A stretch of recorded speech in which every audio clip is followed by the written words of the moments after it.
Donkey cinema box office కు దమ్కి ఇస్తుందా లేకపోతే రివర్స్ లో వాళ్ళకే దమ్కి తగులుతుందా ఈ రివ్యూలో చూద్దాం. రాజ్ కుమార్ హిరానీ మూవీస్ అంటే మనకు ఒక మ్యాజిక్. మొన్నపై 2 సినిమాలు, 3 idiots, PK.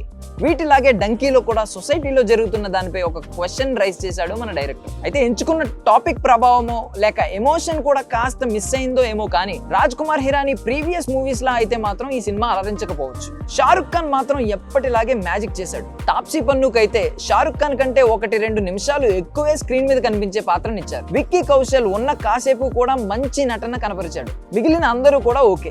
BGM is good, songs బాగున్నాయి, అంతా బాగుంది, కానీ ఏదో మిస్ అయిందే అనే ఫీలింగ్ రావచ్చు ఒకవేళ మీరు ఓవర్ ఎక్స్పెక్టేషన్స్ పెట్టుకుంటే. కానీ ఇది ఒక మంచి సినిమా, మంచి ఎఫర్ట్. మరి 3,000 కోట్ల సినిమాలు షారుఖ్ కు ఈ ఇయర్ లో రాసిపెట్టి ఉందా అనేది మాత్రం బాక్స్ ఆఫీస్ దయ అండ్ ఆడియన్స్ అంగీకారంపై ఆధారపడి ఉంటుంది. అయితే ఫైనల్ గా డంకీ అవాయిడ్ చేసే సినిమా అయితే కాదు, ఖచ్చితంగా చూడమని నా ఒపీనియన్.